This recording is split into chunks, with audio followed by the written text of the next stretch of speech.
Ivoiriennes, Ivoiriens, habitants de la Côte d'Ivoire, chers amis de la Côte d'Ivoire partout dans le monde. Ce jeudi 7 août, jour anniversaire de l'indépendance de notre pays, me donne l'agréable occasion de m'adresser à vous.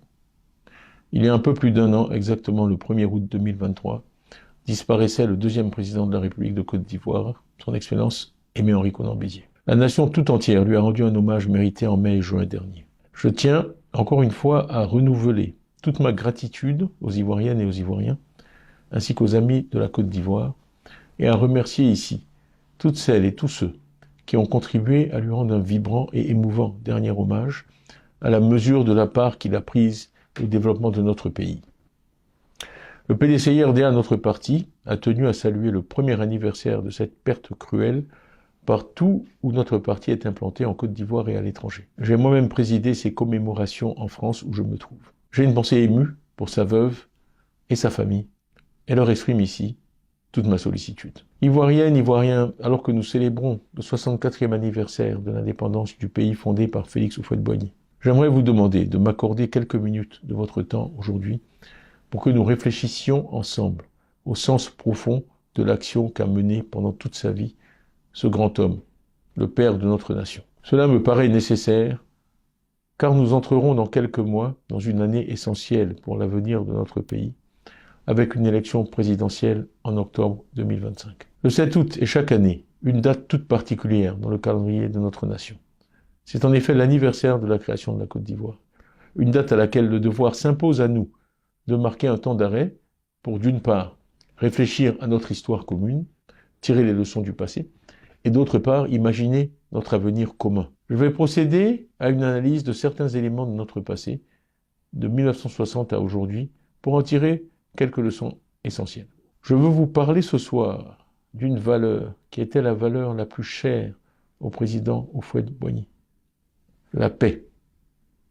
Il ne se lassait pas d'en parler dans chacune de ses interventions, nous exhortant, nous tous Ivoiriens, à chérir la paix, à nourrir et à développer un véritable amour de la paix.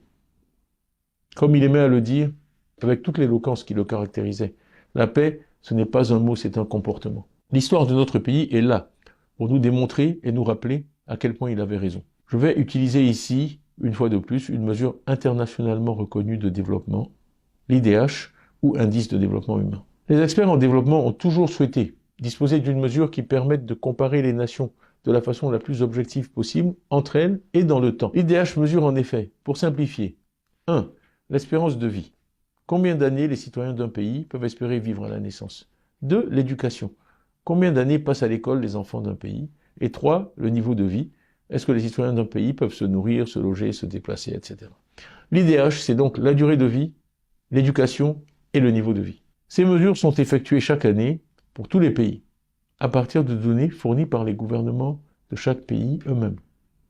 De même que le mètre ou le kilogramme ont été adoptés comme mesure par tous les scientifiques du monde, personne ne conteste sérieusement la valeur et la pertinence de cet indicateur. Alors penchons-nous ensemble sur l'histoire que nous raconte l'IDH de la Côte d'Ivoire, au-delà de la polémique politicienne.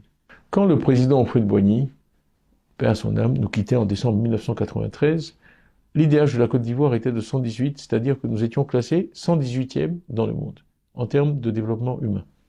Un rang tout à fait honorable pour une jeune nation. Quand le PDCI quitta le pouvoir en décembre 1999, nous étions classés 125e dans le monde. 125e dans le monde. Beaucoup d'entre vous sont trop jeunes pour avoir vécu dans une Côte d'Ivoire qui occupait un tel rang.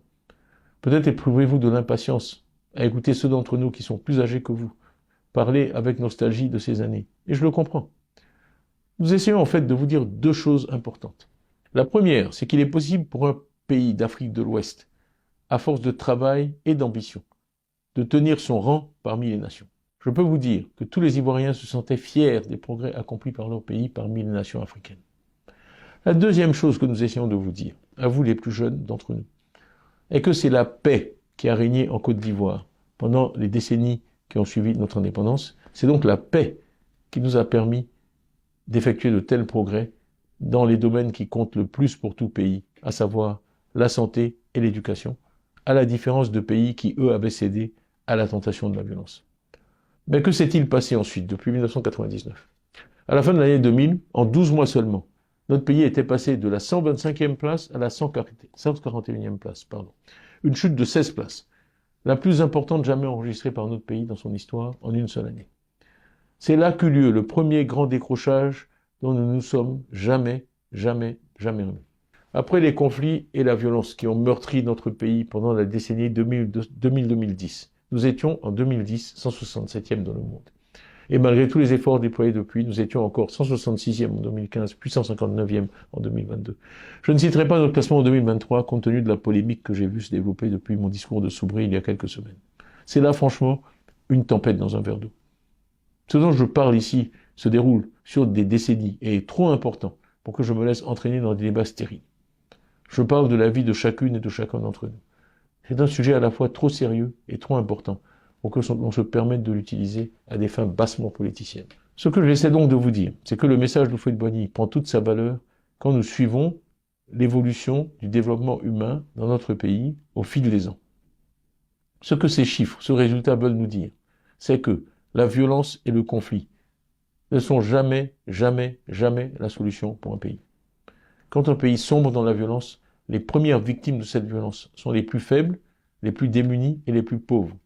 C'est cette triste réalité que l'IDH capture. Quand on est jeune et démuni, la violence peut paraître une solution tentante. L'arme qui va vous permettre d'acquérir rapidement et sans grand effort tous ces biens que vous aimeriez posséder, cette voiture, cette villa, cet ordinateur. Je vous le dis, ce n'est pas vrai. Tout ce que la violence apporte avec sa cohorte de destruction, c'est une régression sur tous les plans. Les dégâts que provoque la violence dans un pays, il faut des dizaines d'années pour les réparer. Voilà ce que nous dit le fameux IDH pour notre pays. C'est pour cela qu'Houphouët-Boigny voulait nous inculquer à tous l'amour de la paix. C'est pour cela que je ne vous parle que d'apaisement, de tolérance, de paix dans chacune de mes interventions. C'est cela le vrai message de l'oufouettisme, la paix, l'amour de la paix. Voilà ce dont je tenais à vous parler aujourd'hui. Celui qui ne connaît pas l'histoire est condamné à la revivre, a dit Winston Churchill. Alors que nous nous rapprochons de 2025, je crains que des leaders sans scrupules essaient de nouveau de nous entraîner dans la voie du conflit et de la violence et de la division. Si je me suis porté candidat à la présidence du parti d'Houphouët-Boigny, dont les militants m'ont fait l'immense honneur de m'élire, si je m'adresse à vous aujourd'hui, c'est pour barrer le chemin à ceux qui n'auraient rien appris du passé récent de notre pays. Les Ivoiriens sont fatigués de la violence, des injures et des outrances verbales. Ils veulent vivre dans une Côte d'Ivoire apaisée et réconciliée. Je m'efforce au PDCI de susciter des débats sur des sujets déterminants pour l'avenir de notre pays. C'est le sens du combat que je mène aujourd'hui. Ainsi, il y a quelques mois, j'ai relevé que trop peu d'Ivoiriens étaient inscrits sur nos listes électorales pour que nous ayons des élections crédibles. J'ai indiqué qu'il fallait que 4 à 5 millions d'Ivoiriens de plus soient inscrits sur les listes électorales. Je ne peux qu'observer qu'après les polémiques et injures que mes interventions semblent parfois susciter chez certains, ces chiffres semblent maintenant acceptés de tous, y compris à la Commission électorale indépendante, la CEI. J'ai ensuite parlé de l'IDH il y a quelques semaines.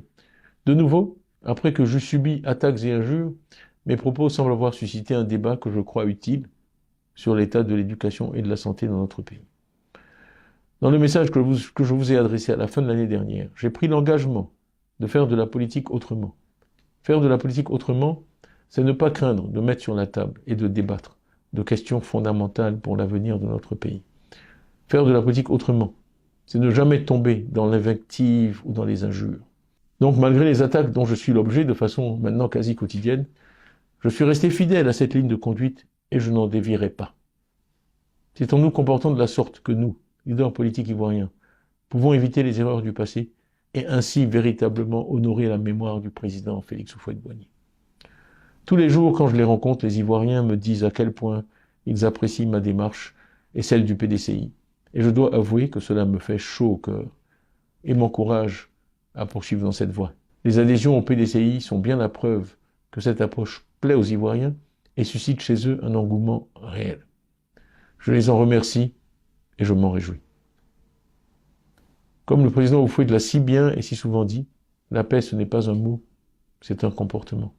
Ce sont donc bien nos comportements qui comptent et nos comportements seuls.